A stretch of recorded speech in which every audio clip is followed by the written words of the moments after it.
और ये जो अपने आप को एकदम बहुत बड़े गुंडे समझ के 50 जन आके एक बेगुनाह को मारते हैं, वो क्या कम है क्या आतंकवाद से? वो कम है नक्सलिज्म से? तो वो भी खत्म होना चाहिए। किसी को रुकाते हैं, सिंगल आदमी को 20-25 लोग आके ये बोल JSR बोल, नहीं बोलता, मॉब लिंचिंग करके मार देते हैं। गाय तस्करी के नाम पे बेगुनाह बेकसूर को पकड़ के उसका मॉब लिंचिंग कर देते हैं। उनको क्या नाम देंगे आप? कौन से नाम से उनको बुलाएंगे? कार तो बता नहीं रही है, लेकिन वीडियो तो सब तरफ पे वायरल हो रहा है कि किस तरह से स्टेशनों के ऊपर लोग जा रहे हैं, घर बार छोड़ के, भागम दौड़ी का माहौल मच गया है। ये देखिए, हमारे पार्टी के प्रेसिडेंट जो मेंबर ऑफ पार्लियामेंट भी ओवैसी साहब, उन्होंने तो पार्लियामेंट के अंदर खड़े रह के इसके ऊपर पूरी चर्चा में हिस्सा लिया, बताया हर चीज़ें। यहाँ तक कहा कि नक्सलिज्म जो होता है, नक्सलाइट आम छोड़ता है मगर उनके दिमाग से निकालना चाहिए। उन्होंने अपना खुद का अनुभव बताया कि वो 50 दिन से ज़्यादा जेल में थे, तब उनकी मुलाकात हुई थी किससे।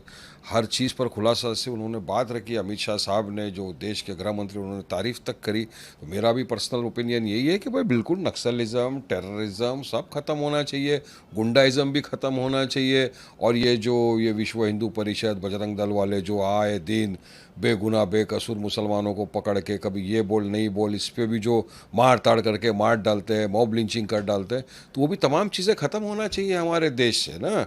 कायदा कानून किसी को हाथ में लेने का अधिकार नहीं है। और ये जो अपने आप को एकदम बहुत बड़े गुंडे समझ के 50 जन आके एक बेगुनाह को मारते हैं, वो क्या कम है क्या आतंकवाद से? वो कम है नक्सलिज्म से? तो वो भी खत्म होना चाहिए ना।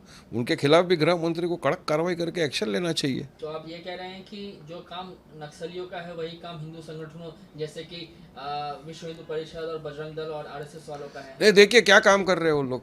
किसी को रुकाते हैं, सिंगल आदमी को 20-25 लोग आके ये बोल JSR बोल, नहीं बोलता, मॉब लिंचिंग करके मार देते हैं। गाय तस्करी के नाम पे बेगुनाह बेकसूर को पकड़ के उसका मॉब लिंचिंग कर देते हैं। उनको क्या नाम देंगे आप? कौन से नाम से उनको बुलाएंगे? यही है ना, तो इनके गुंडाइज्म ही है ना। तो इनके काम नक्सलवादी और इनके काम करने के तरीकों में कोई जो है आप डिफरेंस नहीं देखते? दोनों एक ही जो भी तरीके का कायदे काम करते कानून को अपने हाथ में ले, प्रशासन को ना माने, इस तरह का गुंडाइज्म करे, बेगुनाह बेकसूरों को मारे, हैं उसको वारिस पठान नक्सल मानते उसको, हैं? उसके खिलाफ कानून कड़क होना ही चाहिए, कानून बढ़ना ही चाहिए। हम तो बोल बोल के थक गए कि मॉब लिंचिंग के ऊपर भी एक बड़ा कानून बनाओ कोई भारी, ताकि ये जो बेगुनाह बेकसूर मुसलमानों को जो मारा जाता है वो भी बंद हो। वो भी कानून बनने चाहिए ना इस तरह के। तो तमाम चीज़ें हैं जो देश के लिए हानिकारक है, देश के सेकुलरिज्म के लिए ख़राब है, उसके खिलाफ कड़क कानून बनने चाहिए सरकार द्वारा। तो सवाल यही है कि क्या वारिस पठान नक्सलियों को और जितने भी हिंदू संगठन है सबको एक ही चश्मे से देखते हैं क्या? नहीं, मैं कहाँ बोल रहा हूँ मैं एक चश्मे से देख रहा हूँ। मैं तो बोल रहा हूँ कि जो भी कायदे कानून का पालन ना करे, कायदे कानून को अपने हाथ में ले और किसी बेगुनाह बेकसूर को मार डाले, वो उसके खिलाफ सख्त कानून कार्रवाई होना ही चाहिए, कानून बनने ही चाहिए। मॉब लिंचिंग जो कर देते हैं लोग, उनके खिलाफ भी कड़क कानून बनने ही चाहिए। मेरा तो ये बोलना है ना। तब जाके सेकुलरिज्म बढ़ेगा, तब जाके देश के अंदर शांतिता पैदा होगी ना। दूसरा सवाल सर, या 5 साल के बाद अब जो है ईरान से हम तेल सप्लाई करेंगे। तेल सप्लाई की शुरुआत हो गई है। 2019 में अमेरिका के प्रतिबंधों के कारण ये बंद था। ये वेलकमिंग स्टेप है?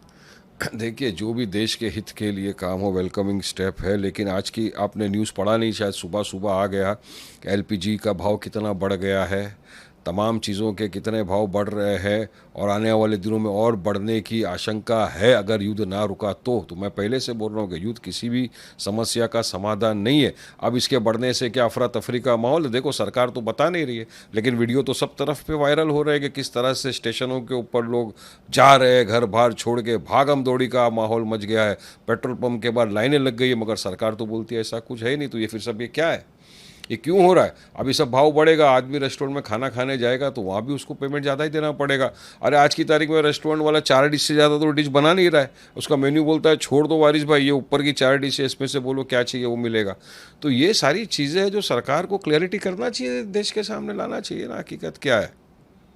एक दूसरा यह है कि देश में हाल ही में transgender person protection right act amendment 2026 जो है वो पास किया गया है, जिसमें ये कहा गया है कि जो नया बिल पास किया गया है संसद से, उसमें ये कहा गया है कि सेल्फ आइडेंटिफिकेशन का अधिकार जो है हटा दिया गया है, जिसको लेकर जो कम्युनिटी है वो पूरे देश भर में विरोध कर रही है। देखिए, हकीकत में बोलूँ तो ये पूरा बिल मैंने अब तक पढ़ा नहीं है। कौन से क्लॉज में क्या लिखा है, क्या लिखा है, किस मकसद से है, क्या उसका मायना, ये अभी तक मैंने उसको पढ़ा नहीं है। तो मैं किस तरह से उसके ऊपर आपको बयान दे सकता हूँ? जब मैं पढ़ लूँगा पूरा बिल को, मैं देखूँगा उसमें वाकई में क्या लिखा हुआ है, क्या उसके बाद मैं उस बिल के ऊपर कोई भी टिप्पणी कर सकता हूँ।